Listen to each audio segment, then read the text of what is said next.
आप बिटकॉइन में ट्रेड करते हो, गोल्ड ट्रेड करते हो और इथेरियम, सोलाना। तो आपने कभी ये नोटिस किया है कि मार्केट एक्चुअली मूव क्यों करता है? या फिर चार्ट पर हम देख रहे हैं, लेकिन चार्ट के पीछे एक्चुअल में क्या हो रहा है? मार्केट किस लिए मूव कर रहा है? अभी तक आपको जितनी भी सीरीज थी मेरी, मैंने आपको बेसिक टू एडवांस सिखाया है। आज से मैं एक नई सीरीज चालू कर रहा हूँ जिसमें हम मैक्रो एनालाइज करना सीखेंगे और ये जानेंगे कि चार्ट मूव करने के पीछे का एक्चुअल रीजन क्या होता है, या फिर चार्ट के पीछे और भी कुछ चल रहा होता है ना? इंटरेस्ट इंटरेस्ट रेट बढ़ता है, इन्फ्लेशन बढ़ती है, जॉब्स का डाटा आता है, सेंट्रल बैंक्स का कोई डिसीजन लेता है तो उसकी न्यूज आती है और सडनली मार्केट मूव करने लगता है। लेकिन ये सब कनेक्टेड है ना? कहीं ना कहीं ये सारी चीजें एक दूसरे से कनेक्टेड है। इसको समझने के लिए हमें सबसे पहले क्या करना पड़ेगा? हमें समझना पड़ेगा चीजों को, मैक्रो एनालाइज, माइक्रो एनालाइज, सोशियोइकोनॉमिक्स, ये सारा कुछ हमें समझना पड़ेगा। तो आज से वेल्थ मैट्रिक्स पर हम एक नई सीरीज स्टार्ट कर रहे हैं, इकोनॉमिक्स और मैक्रो एनालिसिस। सबसे पहले हम समझते हैं इकोनॉमी क्या होता है। देखिए, अगर मैं आपको सिंपल शब्दों में समझाऊं, मैं आज आपको कोई चार्ट पर लिखकर या किसी चीज से इस तरीके से बिल्कुल नहीं समझाऊंगा। मैं इकोनॉमी आपको समझाऊंगा, बिल्कुल सामने आपसे बात करके बिल्कुल क्लियरली बताऊंगा। देखिए क्या होता है, मान लीजिए एक किसान है ना? अब किसान गेहूं उगाया। अब गेहूं उगाने के बाद किसान उस गेहूं को कहीं ना कहीं तो बेचेगा ना। तो किसान ने गेहूं उगाया, गेहूं उगाने के बाद किसान ने उस गेहूं को दुकान में बेचा। उस दुकान में बेचने पर उसको बदले में पैसा मिला। ठीक है, अब यहाँ पर दो चीजें हो गई। किसान ने गेहूं उगाया, गेहूं उगाकर उसने किसी दुकानदार को बेचा। अब दुकानदार किसी व्यक्ति को गेहूं बेचेगा ना, तो उसके लिए वो व्यक्ति भी कहीं ना कहीं जॉब कर रहा होगा। मान लीजिए एक व्यक्ति है, वो टीचर है। अब वो जब वो गेहूं खरीदेगा तो उसके बदले में भी वो पैसा देगा।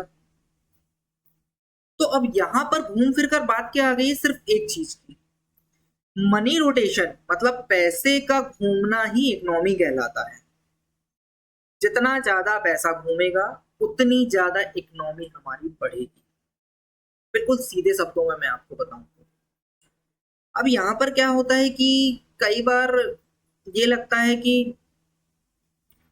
हमारा चार्ट अचानक से मूव करने लगता है, तो कहीं ना कहीं उसके पीछे कुछ न्यूज होती है, कुछ ऐसे न्यूज होती है, कुछ इवेंट्स होते हैं जिनकी वजह से मार्केट मूव करता है। अभी कल का ही मैं आपको दिखाता हूं।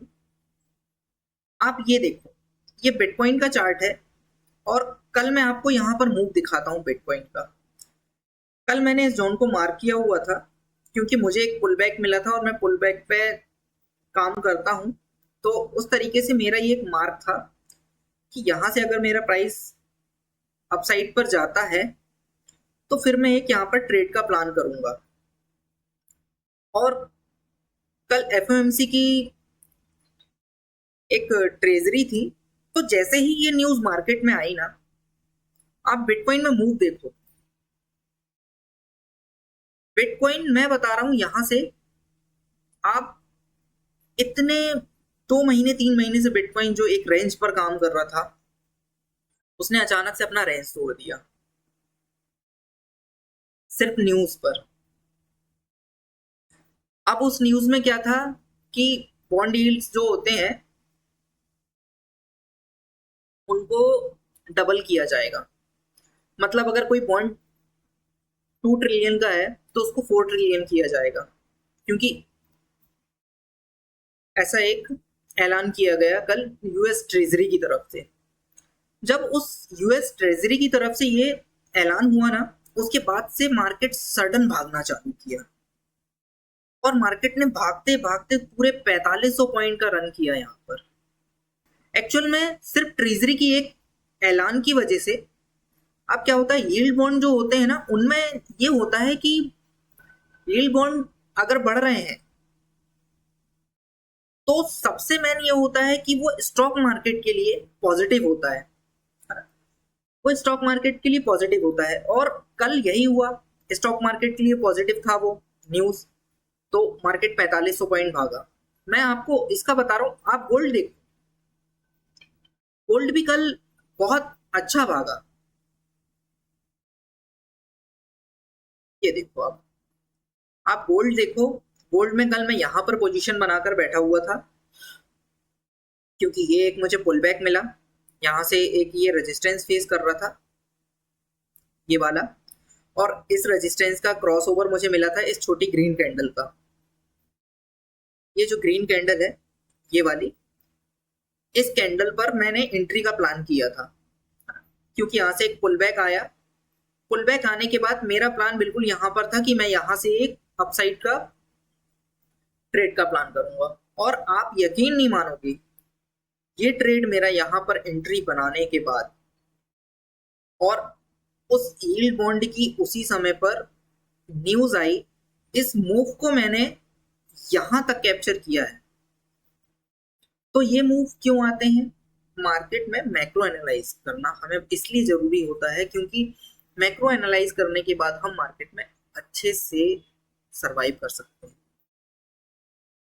तो मैंने आज आपको ये समझाया ना, मैक्रो एनालाइज क्यों जरूरी है ये भी मैंने आपको समझा दिया, और इकोनॉमिक क्या होता है ये भी मैंने आज आपको बताया। और बिल्कुल मैंने आपको ये सारे एग्जाम्पल्स के साथ समझाया कि कल एक न्यूज थी ट्रेजरी यील्ड बॉन्ड को डबल किया जाए वाली, उसकी वजह से मार्केट जो भागा है यहाँ, शानदार चला है। तो अब ये भी समझ में आ गया कि इकोनॉमी क्या होता है और हमें मैक्रो एनालाइज क्यों जरूरी है, हम इतने बड़े बड़े मूव कैप्चर किस तरह से कर सकते हैं, ये सारा कुछ हम इससे समझ सकते हैं। अब हम ये समझते हैं कि इकोनॉमी तो हमने समझ लिया, सोशियल इकोनॉमिक क्या होता है, सोशि इकोनॉमिक्स जिसको हम बोलते हैं।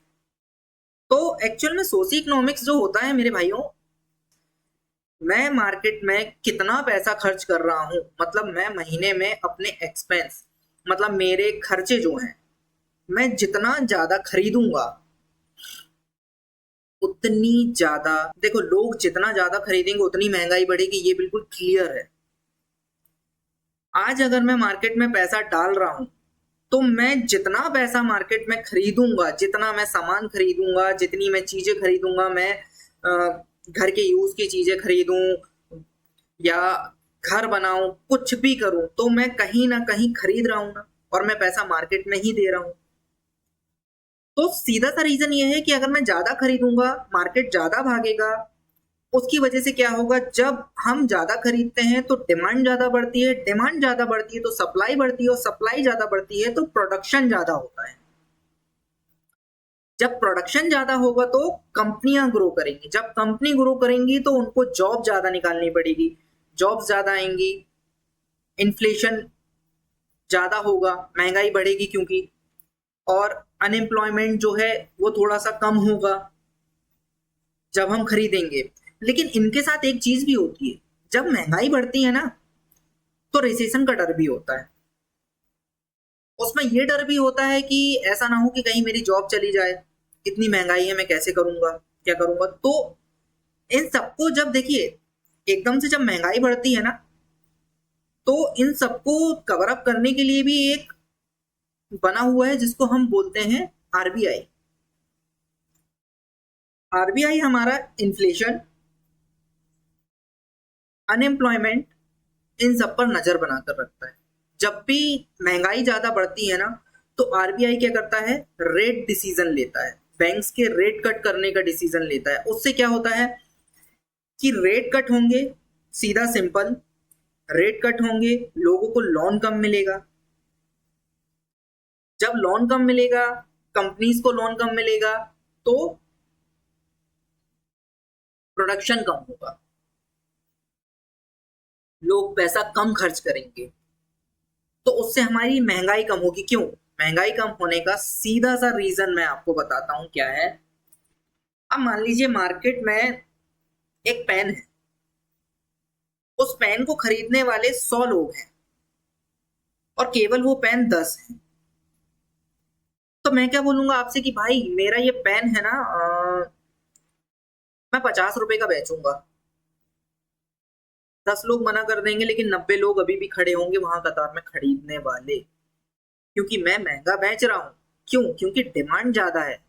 सप्लाई भले मेरे पास नहीं है लेकिन मैं उसको महंगा बेच सकता हूँ। क्यों? क्योंकि खरीदने वाले लोग ज्यादा है। हम जितना ज्यादा खरीदेंगे उतना ज्यादा मार्केट रन करेगा, क्योंकि महंगाई जब भी बढ़ती है जब डिमांड बढ़ती है। तो इन सब के लिए आरबीआई आता है, आरबीआई रेट का डिसीजन लेता है और हमारी इन्फ्लेशन और अनएम्प्लॉयमेंट के डेटा जो भी होते हैं उन सबको मैनेज करने के लिए आरबीआई होता है। अब कभी कभी कुछ ऐसा होता है कि रिसेशन का डर हो जाता है, लोग सोचते हैं कि यार, जैसे कोविड का टाइम था, कोविड के टाइम पर भी आपने देखा होगा कि मार्केट में सबसे ज्यादा प्रॉब्लम हुई। लोग आने वाले कुछ मंथ तक या बोलूं तो 1 साल तक तो मार्केट में लोगों ने पैसा ही नहीं डाला, खरीदा ही नहीं कुछ, क्योंकि उनको डर था। उन्होंने ये चीजें अपने पैसे को जोड़कर रखना सही समझा कि कब क्या ऐसी स्थिति आ जाए हमें पैसे की जरूरत पड़ सकती है। इस तरीके से कोविड के टाइम पर इतना ज्यादा हम परेशान थे, तो वहां पर आरबीआई से भी कुछ नहीं हो रहा था, तो वहां पर यील्ड बॉन्ड आते हैं। तो ये यील्ड बॉन्ड और ये सारी चीजें आगे का जो है हम नेक्स्ट वीडियो में और कवर अप करेंगे। इकोनॉमी क्या होती है ये हमने समझा, इकोनॉमिकल डाटा मैक्रो एनालाइज क्यों जरूरी है मार्केट में ये मैंने एक मूव के थ्रू आपको समझा दिया, रेसिशन के डर से क्या होता है ये मैंने आपको समझा दिया, आरबीआई फिर क्या डिसीजन लेता है ये मैंने आपको समझा दिया। अब हम नेक्स्ट वीडियो में इसका नेक्स्ट पार्ट कवर करेंगे। जब तक के लिए आप लोग बढ़िया से ट्रेड करो, बच बचा के काम करो मार्केट में, क्योंकि अभी भी मार्केट में मैं ये नहीं बोलूंगा कि बुल रन आ गया है, अभी बुल रन आना बाकी है। जब बुल रन आएगा ना तो आपको खुद समझ में आ जाएगा मार्केट में एक नया ही होगा। उसके लिए आपको सिर्फ अपने एनालाइज, चार्ट ट्रेडिंग, चार्ट पर जितना ज्यादा टाइम दोगे आप उतना ज्यादा आपको मार्केट के बारे में अच्छे से सीखने मिलेगा। और एक बार अगर आप मार्केट में सरवाइव कर गए ना, आप बहुत आगे जा सकते हैं।